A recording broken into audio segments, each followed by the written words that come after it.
Menjadi orang sukses itu nggak instan, tapi sangat mungkin dicapai kalau kamu punya arah yang jelas dan konsisten. Ini beberapa langkah yang bisa kamu mulai. 1. Tentukan apa arti sukses buat kamu. Setiap orang punya definisi sukses yang beda-beda. Ada yang ukurannya karier, kekayaan, keluarga bahagia, atau hidup damai. Tanyakan ke diri sendiri, apa yang bikin kamu merasa berhasil? Tujuan jangka pendek dan panjangmu apa? 2. Punya tujuan yang jelas. Tuliskan tujuan hidup kamu, lalu pecah jadi langkah-langkah kecil. Misalnya, saya ingin punya bisnis sendiri. Belajar bisnis, mulai dari kecil, bangun jaringan, ekspansi. 3. Disiplin dan konsisten. Gak cukup cuma semangat di awal. Orang sukses itu tetap jalan walaupun lagi gak mood, lagi capek, atau gagal. Kuncinya rutin belajar, terus praktek, evaluasi diri. 4. Bangun mindset positif. Mindset itu kunci banget. Orang sukses nggak takut gagal, tapi belajar dari gagal. Fokus pada solusi, bukan masalah. Berani ambil risiko yang terukur. 5. Cari lingkungan yang mendukung. Lingkungan bisa banget ngaruh ke perkembangan kamu. Dekatlah dengan orang-orang yang punya visi serupa, bikin kamu termotivasi, bisa kasih feedback jujur. 6. Upgrade diri terus. Belajar itu nggak berhenti. Bisa lewat baca buku, ikut seminar webinar, nonton video edukatif, belajar dari mentor. Jaga keseimbangan. Jangan lupakan kesehatan fisik, mental, dan hubungan sosial. Hidup yang seimbang bikin kamu lebih tahan banting dan fokus. Bangun pola pikir positif itu fondasi buat jadi orang yang tahan banting dan gak gampang nyerah. Nih, langkah-langkahnya biar kamu bisa mulai melatih mindset positif secara realistis. 7. Sadari pola pikir negatif. Langkah pertama, kenali dulu pikiran negatif yang sering muncul. Misalnya, gue nggak bisa, pasti gagal. Orang lain lebih hebat. Ubah jadi, gue belum bisa, tapi bisa belajar. Kalau gagal, gue coba lagi. Gue juga punya potensi, tinggal diasah. 2. Gunakan afirmasi positif. Setiap hari ucapkan kata-kata positif ke diri sendiri. Nggak usah lebay, yang penting realistis dan membangun. Contoh, gue bisa berkembang. Proses gue penting. Gue pantas sukses. Ulang terus setiap hari, apalagi pas lagi down. 3. Bersyukur rutin. Setiap malam atau pagi, tulis 3 hal yang kamu syukuri hari itu. Sekecil apapun, kayak hari ini gue bisa bantu teman, makan enak bareng keluarga, udah baca 5 halaman buku. Ini bantu otakmu fokus ke hal baik, bukan cuma kekurangan. 4. Batasi paparan negatif. Lingkungan toksik bisa nurunin semangat. Jadi, pilih circle yang positif dan suportif. Kurangi konsumsi berita negatif berlebihan. Unfollow akun yang bikin kamu ngebandingin diri terus. 5. Isi otak dengan hal positif. Baca buku motivasi, nonton video inspiratif, dengerin podcast yang membangun. Beberapa rekomendasi. Buku The Power of Now, Atomic Habits, Berani Tidak Disukai. Podcast 30 Days of Lunch, Inspigo, atau video dari Gita Savitri, Raditya Dika tentang self-growth. 6. Latih mindfulness. Coba latihan sadar diri, mindfulness, biar kamu lebih tenang dan bisa ngontrol pikiran. Bisa lewat meditasi 5-10 menit sehari, jalan santai sambil fokus ke napas, menulis jurnal pikiran.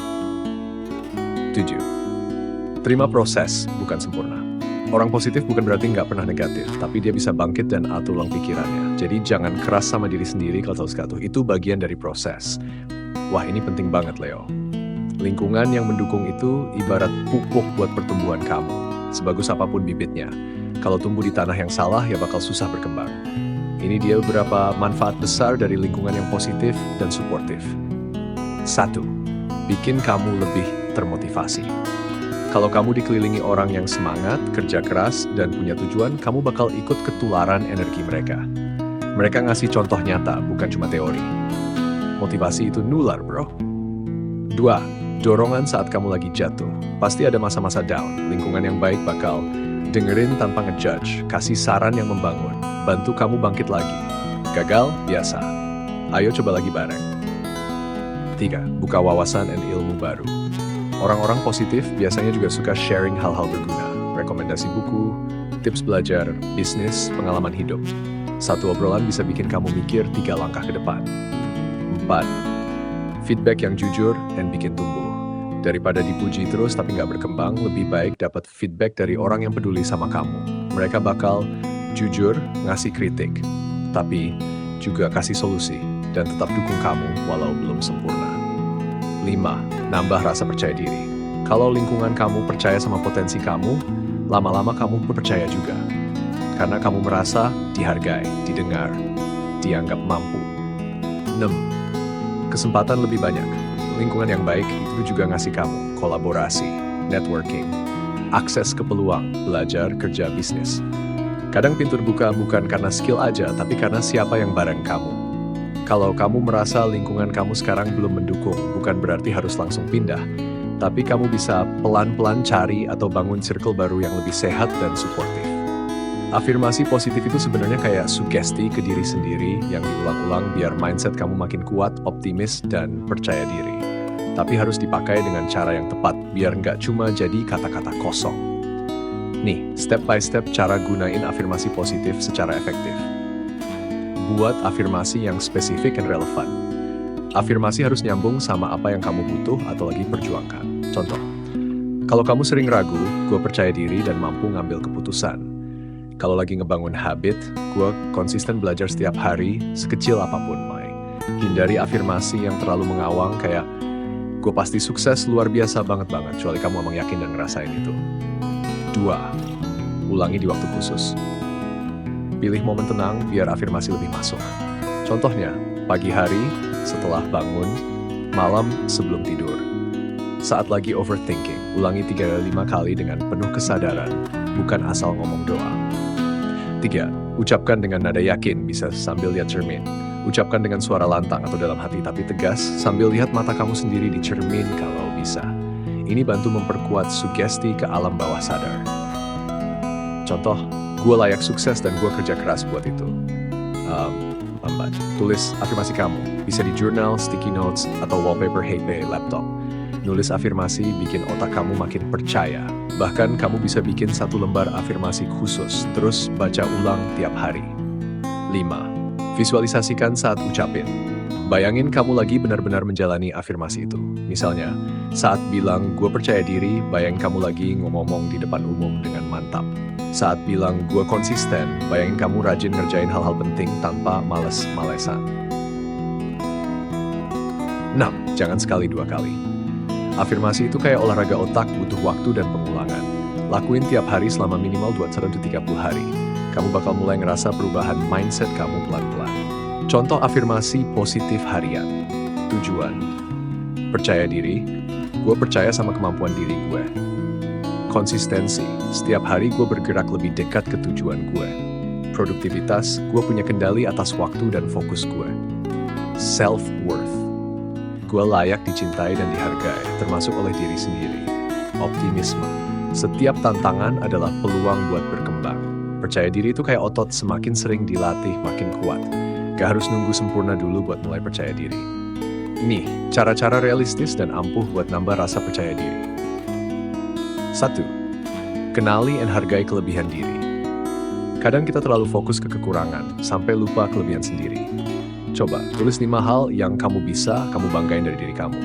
Bisa hal kecil kayak, gue jago dengerin orang, atau gue cepet adaptasi. Hargai itu, karena kepercayaan diri lahir dari pengenalan diri. 2. Mulai dari tantangan kecil. Jangan langsung lompat ke hal besar yang bikin mental drop. Coba, ngobrol sama orang baru 1 orang per hari. Tampil presentasi di depan teman deket dulu sebelum publik.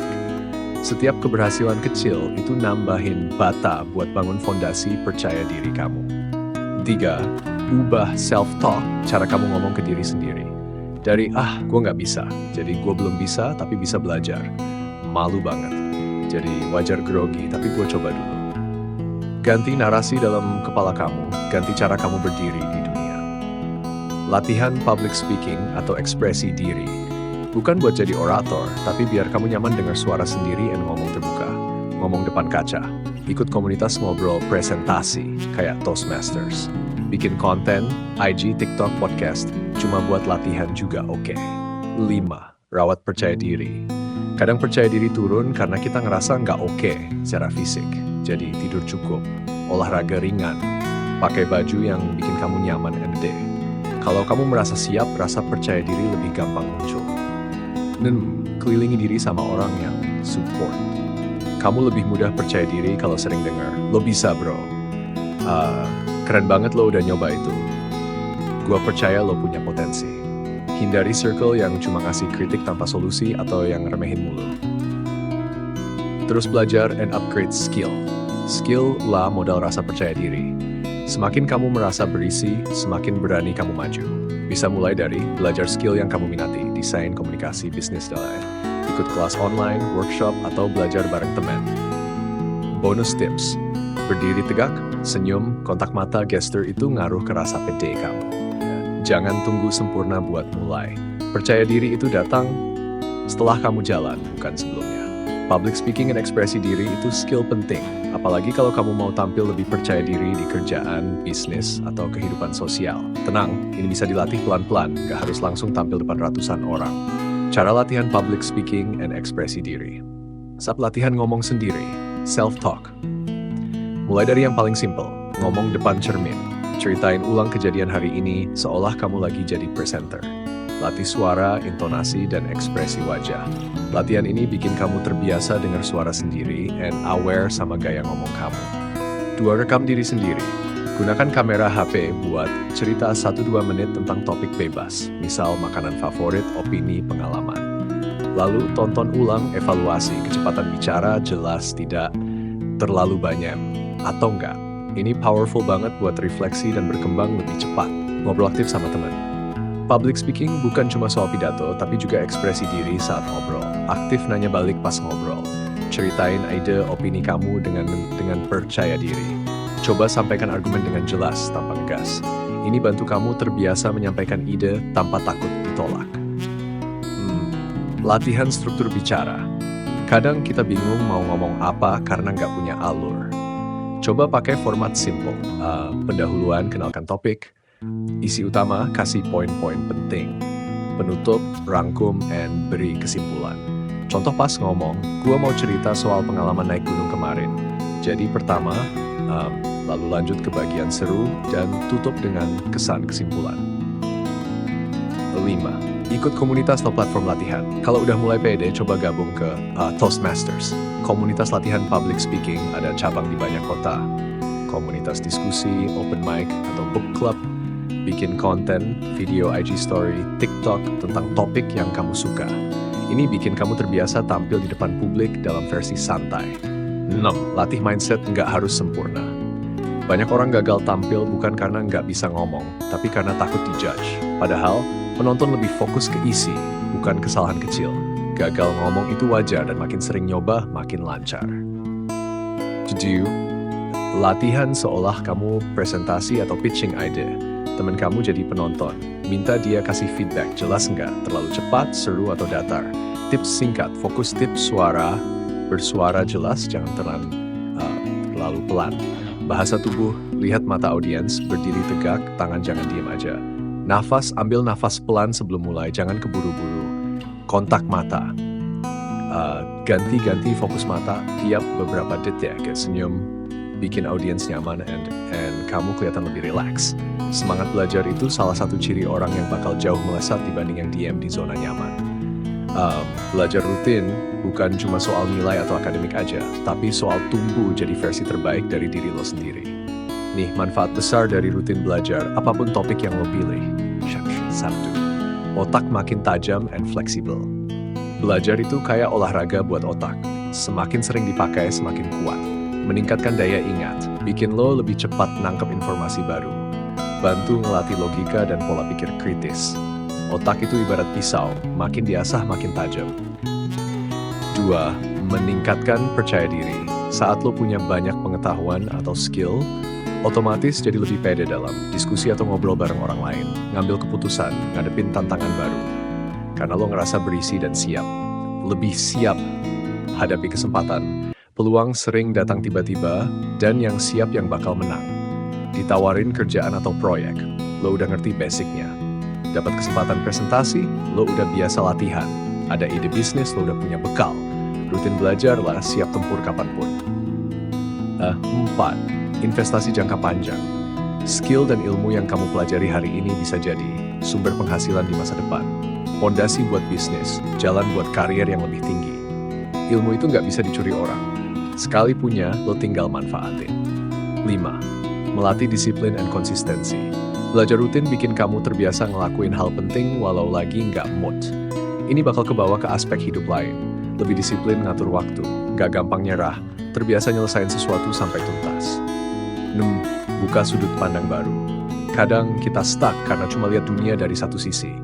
Belajar hal baru, buku, podcast, pengalaman orang, bikin pemikiran lebih terbuka, jadi lebih toleran dan bijak, bisa ngelihat solusi dari berbagai sudut. 7. Membentuk jati diri.